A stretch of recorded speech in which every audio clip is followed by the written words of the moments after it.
Bonjour, Adam Smith pour l'agrégation. Dans Recherche sur la nature et les causes de la richesse des nations, chapitre 2, du principe qui donne lieu à la division du travail. Dans presque toutes les espèces d'animaux, chaque individu, quand il est parvenu à sa pleine croissance, est tout à fait indépendant, et tant qu'il reste dans son état naturel, il peut se passer de l'aide de toute autre créature vivante. Mais l'homme a presque continuellement besoin du secours de ses semblables, et c'est en vain qu'il l'attendrait de leur seule bienveillance. Il sera bien sûr plus sûr de réussir s'il s'adresse à leur intérêt personnel et s'il leur persuade que leur propre avantage leur commande de faire ce qu'ils souhaitent d'eux. C'est ce que fait celui qui propose à un autre un marché quelconque. Le sens de sa proposition est ceci: donnez-moi ce dont j'ai besoin et vous aurez de moi ce dont vous avez besoin vous-même.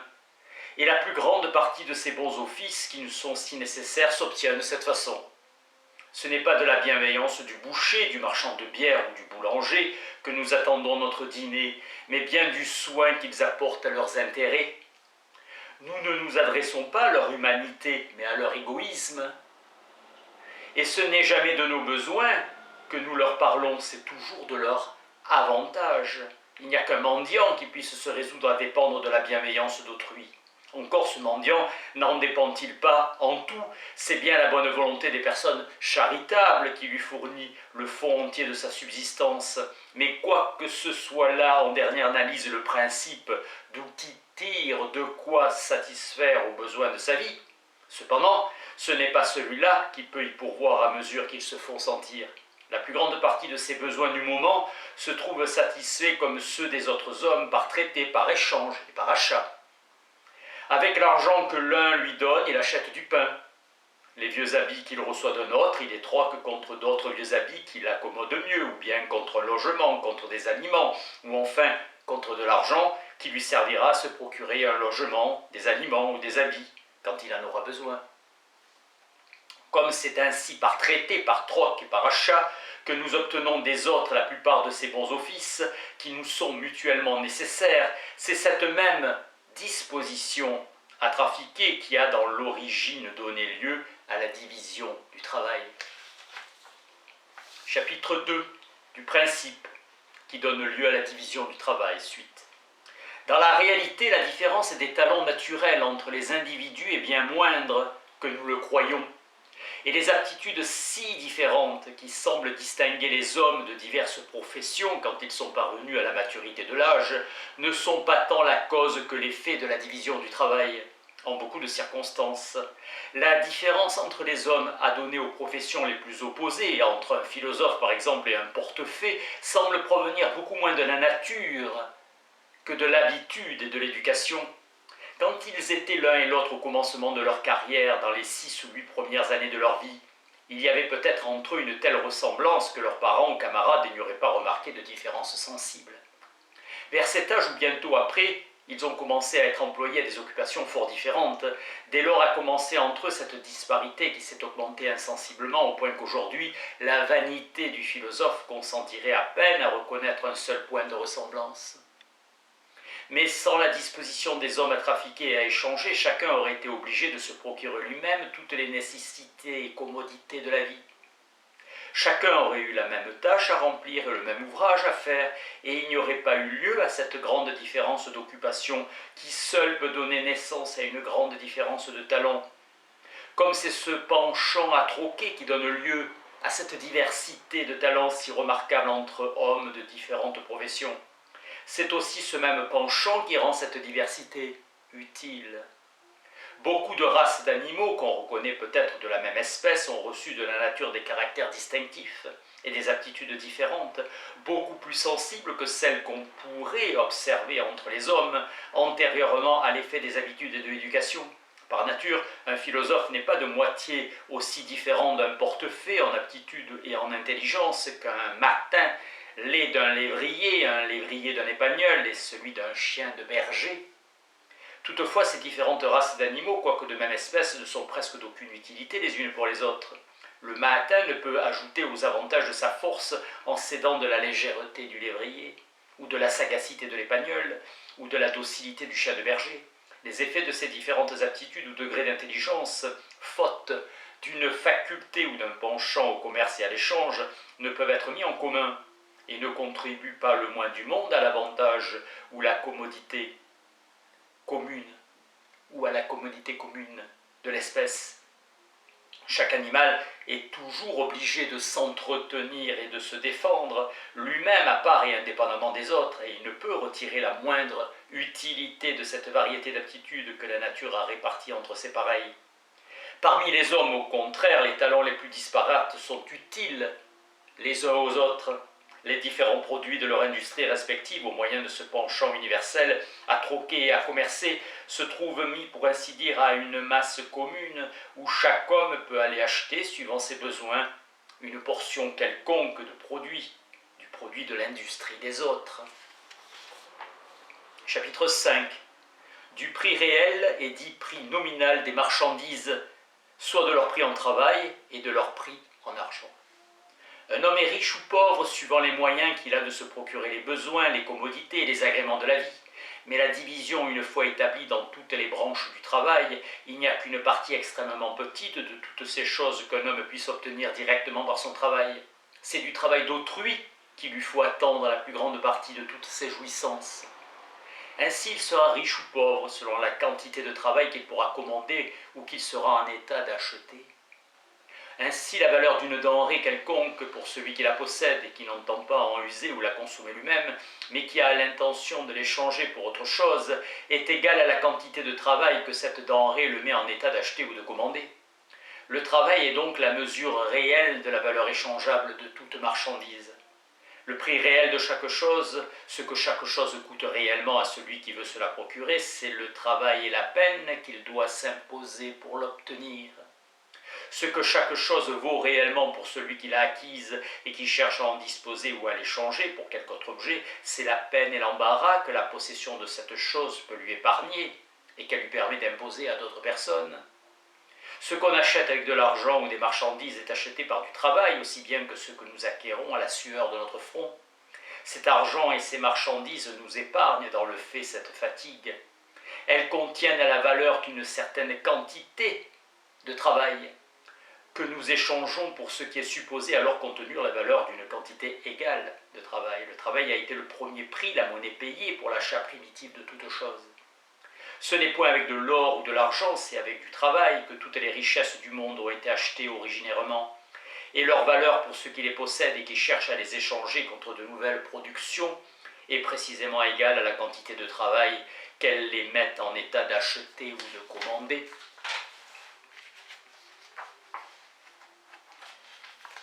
Chapitre 1er de la théorie du sentiment moraux, de la théorie des sentiments moraux. Le principe par lequel nous approuvons ou désapprouvons naturellement notre propre conduite semble être entièrement le même que celui par lequel nous formons ces jugements quant à la conduite des autres. Nous approuvons ou désapprouvons la conduite d'un autre homme suivant ce que nous sentons quand, ramenant son cas à nous-mêmes, nous pouvons ou non sympathiser complètement avec les sentiments et les motifs qui la dirigent. De la même manière, nous approuvons ou désapprouvons notre propre conduite suivant ce que nous sentons quand nous nous plaçons dans la situation de notre homme et la considérant pour ainsi dire avec ses yeux et de sa position. Nous pouvons ou non complètement sympathiser et entrer dans les sentiments et les motifs qui l'influencent. Nous ne pouvons jamais examiner nos sentiments et nos motifs, nous ne pouvons jamais former un jugement les concernant, à moins de quitter, pour ainsi dire, notre position naturelle et de nous efforcer de les voir comme s'ils étaient à une certaine distance de nous-mêmes. Or, nous ne pouvons le faire d'aucune autre façon qu'en nous efforçant d'observer ces motifs et sentiments avec les yeux des autres ou comme les autres les observeraient. Que quel que soit le jugement que nous pouvons former, il doit toujours faire secrètement référence au jugement des autres, à ce qu'il serait sous certaines conditions ou à ce que nous imaginons qu'il devrait être. Nous nous efforçons d'examiner notre conduite comme nous imaginons que tout spectateur impartial et juste le ferait. Et si nous plaçons dans sa situation, nous entrons entièrement dans toutes les passions et tous les motifs qui ont influencé notre conduite, nous l'approuvons par sympathie avec l'approbation de ce supposé juge équitable. S'il en est autrement, nous entrons dans sa désapprobation et nous condamnons cette conduite. S'il était possible qu'une créature humaine puisse parvenir à l'âge d'homme en un lieu isolé, sans aucune communication avec ceux de son espèce, elle ne pourrait pas plus se faire une idée de son propre caractère, de la convenance ou du démérite de ses sentiments et de sa conduite, de la beauté ou de la difformité de son esprit, que de la beauté ou de la difformité de son visage. Ce sont là des objets qu'elle ne peut aisément voir, qu'elle n'observe pas naturellement, et pour lesquels elle est dépourvue du miroir qui pourrait les présenter à sa vue. Transportez-la dans la société, elle sera immédiatement pourvue de ce miroir qui lui faisait jusque-là défaut. L'interprétation de la sympathie comme miroir se retrouve chez Hume, David Hume. Chapitre 2. Du caractère de la vertu, l'ordre suivant lequel la nature recommande les sociétés. L'homme dont l'esprit public est entièrement mu par l'humanité et la bienveillance respectera les pouvoirs et les privilèges établis, ceux des individus eux-mêmes et plus encore ceux des grands ordres et sociétés dont l'État est composé. Même s'il estime que certains d'entre eux sont en partie abusifs, il se contentera de modérer ce qu'il ne peut détruire sans une grande violence. Lorsqu'il ne peut vaincre par la raison et la persuasion les préjugés enracinés, il ne tentera pas de les soumettre par la force, mais il observera religieusement ce que Cicéron appelle justement la divine maxime de Platon. Ne jamais faire violence à son pays, pas plus qu'à ses parents. Il conformera autant qu'il peut ses mesures publiques aux habitudes et aux préjugés les plus répandus chez les gens, et il remédiera autant qu'il peut aux inconvénients qui peuvent surgir de l'absence de ces règles auxquelles les gens répugnent à se soumettre. Quand il ne pourra établir le bon, il ne dédaignera pas d'améliorer le mauvais. Comme Solon, lorsqu'il ne pourra établir le meilleur système de loi, il s'efforcera d'établir le meilleur que les gens puissent supporter. Au contraire, l'homme de système est susceptible par suffisance de se trouver très sage, et il est souvent à ce point amoureux de la beauté supposée de son plan idéal de gouvernement qu'il est incapable de souffrir la moindre déviation par rapport à n'importe laquelle de ses parties. Il cherche à l'établir complètement et dans toutes ses parties sans se soucier des grands intérêts ou des puissants préjugés qui pourraient s'y opposer. Il semble imaginer qu'il est capable de disposer les différents membres d'une grande société aussi aisément que la main dispose les différentes pièces sur un échiquier. Il ne s'aperçoit pas que les pièces sur l'échiquier n'ont d'autre principe de mouvement que celui que la main leur imprime, alors que sur le grand échiquier de la société humaine, chaque pièce a un principe de mouvement propre, entièrement différent de celui que le législateur pourrait choisir de lui imprimer. Si ces deux principes coïncident et agissent dans la même direction, le jeu de la société humaine se déroulera aisément et harmonieusement avec de grandes chances d'être heureux et réussi. S'ils sont opposés ou différents, le jeu se déroulera misérablement et la société sera toujours au plus haut point désordonnée. Une seule idée générale et même systématique de la perfection de la police et du droit est sans doute nécessaire pour diriger les vues de l'homme d'État. Mais insister pour établir d'un seul coup, en dépit de toute opposition, tout ce que cette idée peut sembler exiger est souvent le plus haut degré de l'arrogance. C'est ériger son propre jugement en critère suprême du bien et du mal, c'est s'imaginer être le seul homme sage et estimable de la communauté auquel ses concitoyens doivent s'accommoder et non l'inverse. C'est ainsi que de tous les spéculateurs politiques, les princes souverains sont les plus dangereux. Cette arrogance leur est parfaitement familière. Ils n'entretiennent aucun doute sur l'immense supériorité de leur propre jugement.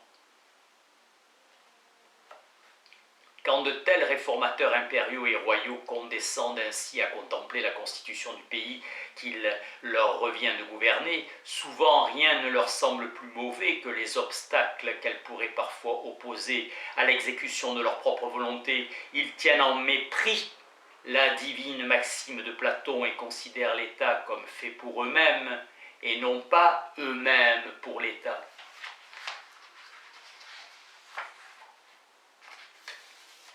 Section 4 des systèmes de philosophie morale. De la manière dont différents auteurs ont traité des règles pratiques de la moralité. Ceux qui s'occupent des principes de la jurisprudence considèrent seulement ce qu'une personne à qui l'on doit quelque chose peut prétendre exiger par la force. Ce que tout spectateur impartial approuverait qu'elle exige, ou ce que tout juge ou arbitre auquel serait soumis son cas et qui voudrait lui rendre service, devrait obliger l'autre personne à subir ou à faire. De l'autre côté, les casuistes n'examinent pas tant ce qui pourrait convenablement être exigé par la force que ce que la personne qui doit quelque chose devrait se tenir contrainte de faire par le souci le plus sacré et le plus scrupuleux, pour les règles générales de la justice, par la crainte la plus consciencieuse de nuire à son prochain ou de violer l'intégrité de son propre caractère. La fin de la jurisprudence est de prescrire des règles pour les décisions des juges et des arbitres. La fin de la casuistique est de prescrire des règles pour la conduite de l'homme bon. Si nous observons toutes les règles de la jurisprudence, en les supposant aussi parfaites que possible, nous ne mériterons rien de plus que de ne pas tomber sous le coup du châtiment externe. Si nous observons celles de la casuistique, en les supposant telles qu'elles devraient être, nous devrions mériter un éloge considérable en raison de l'exacte et scrupuleuse délicatesse de notre comportement. Il peut fréquemment arriver qu'un homme bon doive se sentir obligé, par un souci sacré et consciencieux pour les règles générales de justice, de faire beaucoup de choses qu'on ne pourrait pas lui arracher sans la plus haute injustice, ou qu'un juge ou arbitre n'aurait pas le droit de lui imposer par la force. En voici un exemple rebattu. Un bandit de grand chemin oblige un voyageur en lui faisant craindre la mort à lui promettre une certaine somme d'argent. On a beaucoup débattu pour savoir si une telle promesse arrachée injustement par la force doit être considérée comme une obligation. Si nous considérons cette question simplement comme un point de jurisprudence, la réponse ne fait aucun doute. Il serait absurde de supposer que le bandit puisse prétendre utiliser la force pour contraindre l'autre à tenir sa promesse. Arracher la promesse était un crime qui méritait le plus grand châtiment, et en arracher l'accomplissement serait seulement ajouter un nouveau crime au précédent. Il ne peut se plaindre de subir un préjudice, celui qui est trompé par une personne qui aurait pu le tuer en toute justice. Supposer qu'un juge doit exiger par la force l'accomplissement de telles promesses, ou qu'un magistrat doit permettre à un bandit d'intenter un procès, serait la plus ridicule de toutes les absurdités. Si donc nous considérons cette question comme un point de jurisprudence, nous ne pouvons pas hésiter sur la réponse. Mais si l'on considère qu'il s'agit d'une question de casuistique, la réponse n'est pas si aisée. On peut à tout le moins avoir de nombreux doutes quant à savoir si un homme bon ne se sentirait pas contraint à tenir sa parole, par un souci consciencieux pour cette règle sacrée de justice qui ordonne d'accomplir toute promesse sérieuse. On acceptera sans disputer qu'on ne doit pas se soucier de la déception du scélérat qui a mis l'homme bon dans cette situation, qu'aucun préjudice n'est causé au voleur, et par conséquent que rien ne peut être exigé par la force. Mais on pourra peut-être plus raisonnablement demander si l'homme bon ne doit pas avoir quelque souci de sa dignité et de son honneur, de cette part irréductiblement sacrée de son caractère qui lui fait révérer la loi de la vérité et détester tout ce qui ressemble au mensonge et à la fausseté. Les casuistes sont par conséquent très divisés sur ce point.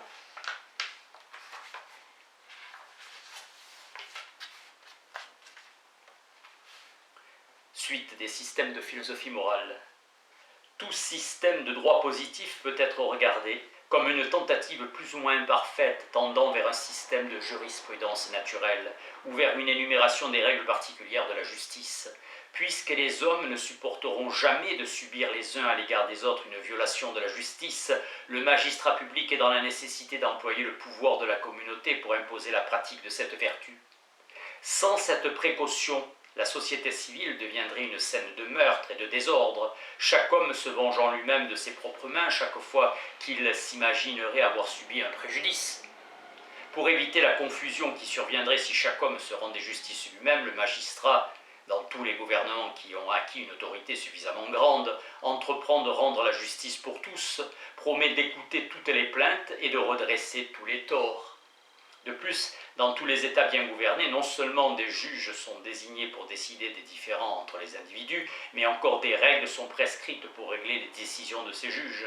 Et ces règles sont en général prévues pour coïncider avec les règles de la justice naturelle. Il n'arrive certes pas toujours qu'elles coïncident ainsi dans tous les cas. Les lois positives d'un pays peuvent être perverties par rapport à ce que la justice naturelle prescrirait, tantôt à cause de ce qu'on appelle la constitution de l'État, c'est-à-dire l'intérêt du gouvernement, tantôt à cause de l'intérêt d'ordre particulier de la société qui tyrannise le gouvernement. Dans certains pays, la rudesse et la barbarie des gens empêchent les sentiments naturels de la justice d'arriver à l'exactitude et à la précision qu'ils atteignent naturellement dans des nations plus civilisées. Leurs lois sont comme leurs manières, grossières, brutales et sans discernement. Dans d'autres pays, la mauvaise constitution des cours de justice empêche que s'établisse un système régulier de jurisprudence, bien que les manières des gens soient suffisamment évoluées pour en admettre un très exact. Dans aucun pays, les décisions du droit positif ne coïncident exactement, dans chaque cas, avec les règles que le sens naturel de la justice dicterait. Les systèmes de droit positif, par conséquent, bien qu'ils méritent la plus grande autorité en tant qu'ils sont les registres des sentiments du genre humain dans les différentes époques et les différentes nations, ne peuvent cependant pas être considérés comme des systèmes exacts des règles de la justice naturelle. Dans la richesse des nations, livre 4, chapitre 9. C'est ainsi que tout système qui cherche, ou par des encouragements extraordinaires, à attirer vers une espèce particulière d'industrie une plus forte portion du capital de la société, que celle qui s'y porterait naturellement, ou par des entraves extraordinaires, à détourner forcément une partie de ce capital d'une espèce particulière d'industrie vers laquelle elle irait, sans cela chercher un emploi, est un système réellement subversif de l'objet, même s'il se propose comme son principal et dernier terme. Bien loin de les accélérer, il retarde les progrès de la société vers l'opulence et l'agrandissement réel. Bien loin de l'accroître, il diminue la valeur réelle du produit annuel des terres et du travail de la société. Ainsi, en écartant entièrement tous ces systèmes, ou de préférence ou d'entrave, le système simple et facile de la liberté naturelle vient se présenter de lui-même et se trouve tout établi. Tout homme, tant qu'il n'enfreint pas les lois de la justice, demeure en pleine liberté de suivre la route que lui montre son intérêt et de porter où il lui plaît son industrie et son capital, concurremment avec de ceux de toute autre classe d'hommes.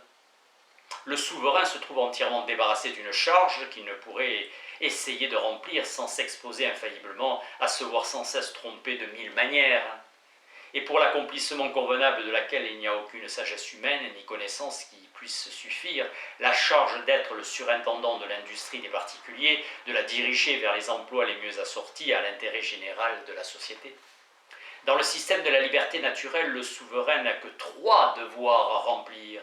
3 devoirs à la vérité d'une haute importance, mais clairs, simples et à la portée d'une intelligence ordinaire. Le premier, c'est le devoir de défendre la société de tout acte de violence ou d'invasion de la part des autres sociétés indépendantes. Le second, c'est le devoir de protéger, autant qu'il est possible, chaque membre de la société contre l'injustice ou l'oppression de tout autre membre, ou bien le devoir d'établir une administration exacte de la justice. Et le troisième, c'est le devoir d'ériger et d'entretenir certains ouvrages publics et certaines institutions que l'intérêt privé d'un particulier ou de quelques particuliers ne pourrait jamais les porter à ériger ou à entretenir, parce que jamais le profit n'en rembourserait la dépense à un particulier ou à quelques particuliers, quoiqu'à l'égard d'une grande société, ce profit fasse beaucoup plus que rembourser les dépenses. Merci.